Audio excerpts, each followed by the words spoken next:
मित्रांनो, हुकुमाची राणी ही या मालिकेमध्ये आता इंद्रा, विक्रांत आणि आबा हे ऑफिसमधून घरी आलेले असतात. तर उर्मिला पटकन त्यांना विचारते की इंद्रा, आता तरी सांग मला ऑफिसमध्ये काय झालं आहे? तू इतका काय चिडतोयस? विक्रांत व उर्मिला घरामध्ये आडत-ओढतच येतात. बस झालं आता या इंद्राचं, खूपच जास्त होतंय असं म्हणू लागतात. उर्मिला म्हणते, अरे विक्रांत, काय झालंय हे तर सांगशील ना आधी. काय झालंय? आज मी मरता मरता वाचलो असं विक्रांत म्हणतो.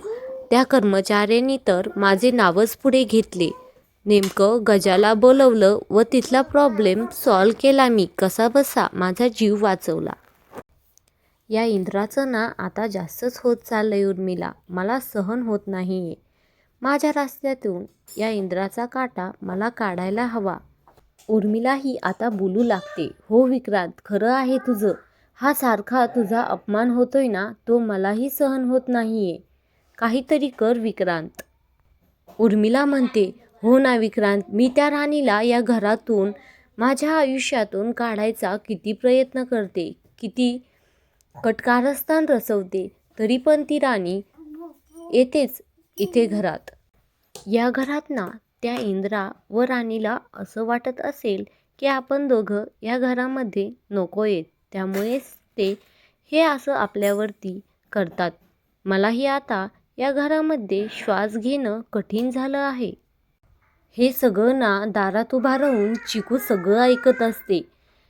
तर विक्रांत म्हणतो, उर्मिला, माझ्याकडे एक भन्नाट प्लॅन आहे. तर उर्मिला म्हणते, भन्नाट प्लॅन कसला, सांग की लवकर. इंद्रा आता राणीला भेटायला हॉस्पिटलमध्ये गेलेला आहे. तर तो आता त्याच्या पायावरती नाही तर स्ट्रेचरवरती बसून येईल असा बंदोबस्त मी केलेला आहे. उर्मिला म्हणते, अरे अरे, तू काय प्लॅन केला आहे, सांगशील का मला पटकन? विक्रांत म्हणतो, मी त्या इंद्राच्या गाडीचे ब्रेक फेल्स केले आहेत. आता तो त्याचा पायच मोडून स्ट्रेचरवरती बसून येणार आहे. आता त्या इंद्राचं वाचणं इम्पॉसिबल आहे असं विक्रांत उर्मिलाला बोलत असतो. तेव्हा दारात उभी चिकू हे सगळं ऐकत असते. चिकूला हे सगळं ऐकून धक्काच बसतो. आता नेमकं चिकू काय करेल? त्या दोघांना जाऊन जाब विचारेल की काय करेल?